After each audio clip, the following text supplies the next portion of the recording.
Hello. Namaste. Howdy. Hello. Greetings. Earth people. I'm reading it. I have a whole stack of books that I want to read for the summer because I live in Los Angeles and it's pretty much the same weather all the time. And so I've found since living here, I don't actually love summer. I stay inside with the AC and read about summer instead because I wanted to read Carley Fortune's newest release. And so I wanted to read Meet Me at the Lake first because I'm psychotic like that and have to read it in order because it's who I was born to be. I've heard pretty much unanimously across the internet that people don't like the ending of this book, and so I think I've just been reading it slower. So I'm in the last 100 pages of the book, and I thought that I would do a reading vlog with me reading the ending because I can't do it alone. I need a hand to hold. I have my boyfriend playing video games next to me. I have my summer playlist ready to go. You get to sit here and read it with me and see my reactions along the way. Two things to note. One, there will be spoilers. I'm going to talk about the ending of this book. So that is a fair warning. And the second thing is I'm a bit under the weather, so it might take me a little bit to read, but I have my beverages and I'm ready to go.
So far, I love the part, like they have her mom's diary entries and then it goes back and forth between now and 10 years ago and then also back to when her mom was writing in her diary. So I love that added element to it and I'm excited to finish it.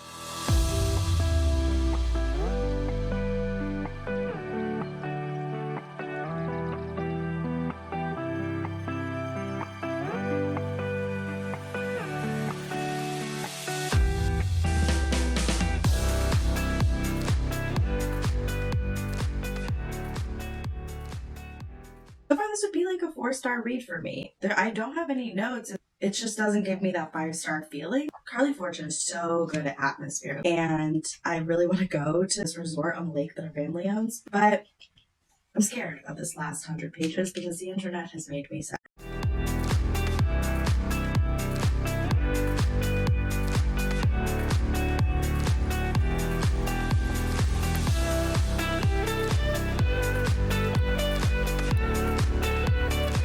So I'm on chapter 21, so I have like 70 pages left, I think. But the thing that kind of threw me a little so far, and I feel like maybe I'm just looking for stuff because I'm trying to understand people's beef with this book, but I think it's interesting that the whole time there's like this huge incident that Erin hadn't told us about, and like she kind of alluded to a fire, and she said that she was so mad at her mom and all of this stuff.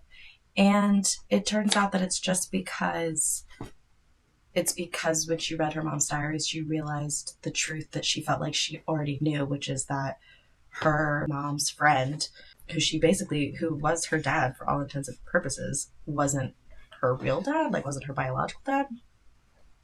But she even says that she's like, I knew he wasn't, but I was hoping he was. So I got really mad at her.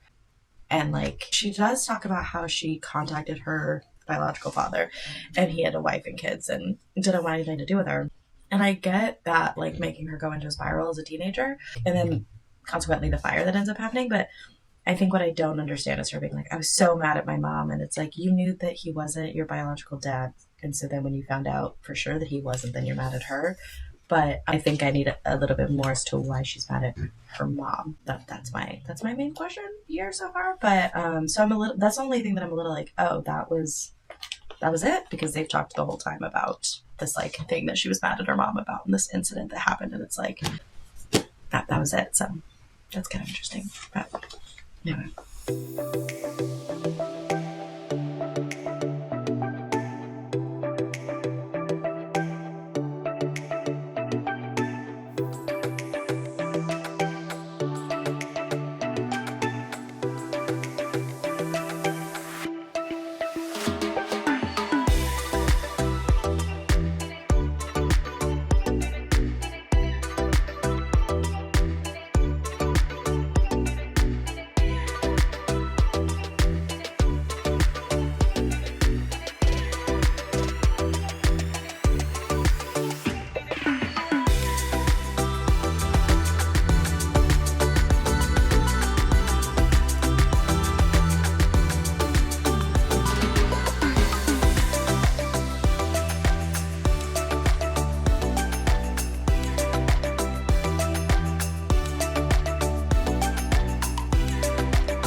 You finished?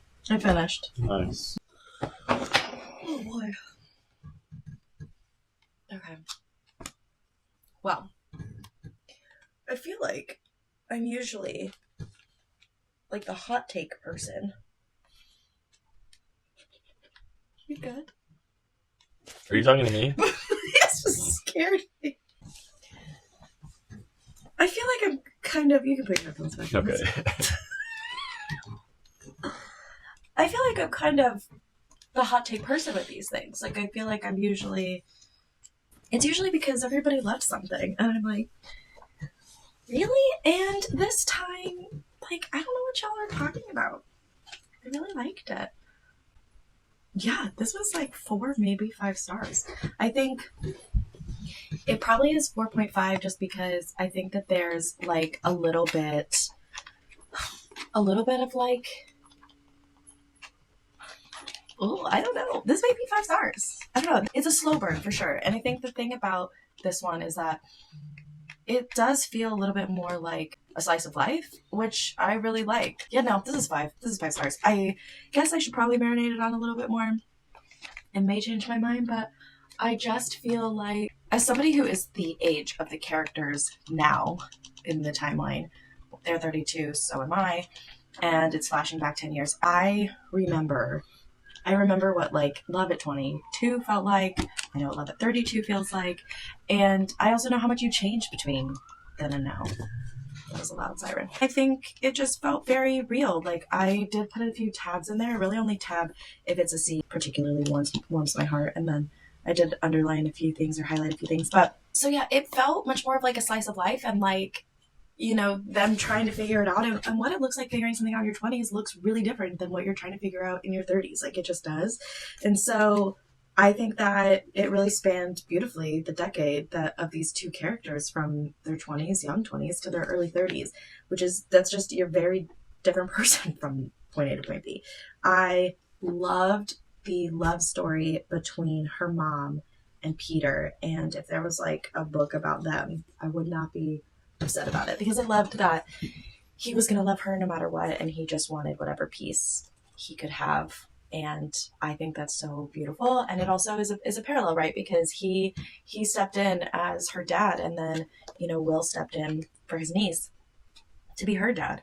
And so I thought it was so beautiful. So I think there were so many different stories of love in this. I think it was, you know, found family, and that, like, a person doesn't have to be your biological parent or sibling or whatever to be that person for you. And the love of people, I grew up in a small town, and so having a small town feel of like, this couple comes and stays every summer, and so they're a part of her life, and the staff that's a part of her life, and figuring out like how to be herself within that. I don't know if what people are disappointed about is that she ends up going to the resort. I think the only thing that was a little bit unresolved was the fact that she had gotten a notification that her dream location for coffee shop had gone up for sale. She never really talks about like, okay, so I did have this dream, but I've decided this dream. She does talk about deciding to stay at the resort because it feels like home. And I guess what would knock this down a little bit is just seeing that explanation, seeing her get from point A to point B. I've always wanted this coffee shop, but I've decided this, and it's more than just because it feels like home. I do think there needed to be a little bit more depth with that. I think for me, being at the same age as the character, I think that I kind of understood without the explanation. I think in your 30s, you just really realize what's most important to you, and sometimes it's really surprising what it turns out to be, and it can be different from what you thought. So I loved it, and I also loved the relationship. Like, you learn so much about the relationship she has with her mom. Will has this huge relationship with his sister and his niece, and then she has a relationship with the guy who was her pseudo dad, and so like, or really just who was her dad. Like, that was her father figure. Scout. So yeah, I loved it. I saw nothing wrong with the ending. And that's just me though. I'm usually the gremlin in these stories. Usually my hot take is that everybody loves something and I'm like, interesting. But this one I really loved it. And I read it so slow because I was so afraid of the ending. And it's so good. I really ended up liking it. Yeah, I liked it. I don't know what to tell you. Sometimes a hater's gotta hate and sometimes a lover's gotta love. So yeah, get you a girl that can do both.